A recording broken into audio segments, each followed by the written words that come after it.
അസ്സലാമു അലൈക്കും. ഈ പൊള്ളുന്ന ചൂടിൽ നമ്മുടെ ശരീരം ഒന്ന് തണുപ്പിച്ചിട്ടെടുക്കാനും ദാഹവും വിശപ്പും ഒക്കെ മാറിക്കിട്ടാൻ പറ്റിയ ഒരു അടിപൊളി ഡ്രിങ്കിൻ്റെ റെസിപ്പി ആയിട്ടാണ് ഇന്ന് വന്നിട്ടുള്ളത്. നല്ല ഹെൽത്തിയാണ്, അതുപോലെ നല്ല ടേസ്റ്റുമാണ്. വളരെ കുറച്ച് ഫ്രൂട്ട്സ്, ഏത് ഫ്രൂട്ട്സും ആയിക്കോട്ടെ നമ്മുടെ കയ്യിലുള്ളതൊക്കെ ഇതിനെടുക്കാവുന്നതാണ്. അപ്പോൾ ഇതുണ്ടാക്കുന്നത് എങ്ങനെയെന്ന് കണ്ടുവെക്കാം. നമുക്ക് വീട്ടിലേക്ക് പോവാം.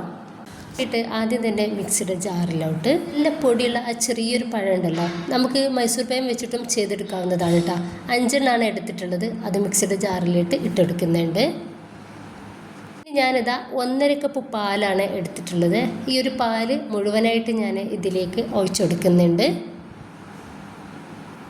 ഇതിലോട്ട് മധുരത്തിന് ആവശ്യമായിട്ടുള്ള പഞ്ചസാര ചേർക്കുന്നുണ്ട്. നിങ്ങൾക്ക് ഇതിന് പകരമായിട്ട് തേനോ മിൽക്ക് മെയ്ഡോ അങ്ങനെയൊക്കെ ചേർത്തെടുക്കാവുന്നതാണ്. നല്ല ഫൈൻ പേസ്റ്റ് ആക്കിയിട്ട് അരച്ചെടുക്കുക. പഞ്ചസാര മിൽക്ക് മെയ്ഡൊക്കെ ചേർക്കുമ്പോഴാണ് ഒന്നുകൂടി ടേസ്റ്റ് ഉണ്ടാവുക. ഇനിയിപ്പോൾ ഇത് നല്ല തിക്കായിട്ടാണ് ഇരിക്കുന്നത്. അതിലോട്ട് ഞാൻ 1/2 കപ്പ് പാലോടിയും ഒഴിച്ചെടുക്കുന്നുണ്ട്. ഞാൻ കുറച്ച് ഫ്രൂട്ട്സുകൾ എടുത്തിട്ടുണ്ട്.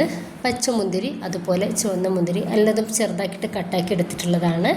ഇനിയിപ്പോൾ ഇതിലേക്ക് ചേർക്കുന്നത് ആപ്പിളാണ്. ആപ്പിൾ ഞാൻ കുറച്ചധികം തന്നെ ചേർത്ത് കൊടുക്കുന്നുണ്ട്.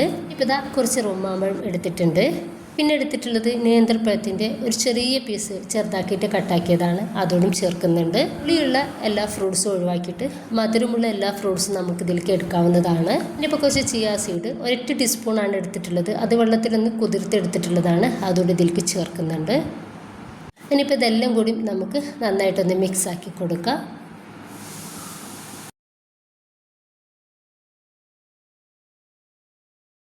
തിക്കായിട്ടാണ് ഇരിക്കുന്നത്. അതുകൊണ്ട് തന്നെ 1/2 കപ്പ് പാലൂടിയും ഞാനിതിലേക്ക് ചേർക്കുന്നുണ്ട്. അതിൻ്റെ ശേഷം നന്നായിട്ട് ഒന്ന് മിക്സ് ആക്കി കൊടുക്കുക. നല്ല തിക്കായിട്ടാണ് നിങ്ങൾക്ക് ഇഷ്ടം വന്നിട്ടുണ്ടെങ്കിൽ ഇത്രയധികം പാല് ചേർത്ത് കൊടുക്കേണ്ട. അപ്പോൾ ഇത്രയേ ഉള്ളൂ. നല്ല ഹെൽത്തിയാണ്. അതുപോലെ തന്നെ നമുക്ക് ഇതിൽ നിന്ന് ഒരു ഗ്ലാസ് കുടിച്ചാൽ മാത്രം മതി നമ്മുടെ ദാഹവും വിശപ്പും ക്ഷീണവും ഒക്കെ മാറിക്കിട്ടാൻ വേണ്ടിയിട്ടാണ്. അപ്പോൾ എല്ലാവരും ട്രൈ ചെയ്ത് നോക്കുക. ഇഷ്ടമായിട്ട് സപ്പോർട്ട് ചെയ്യുക.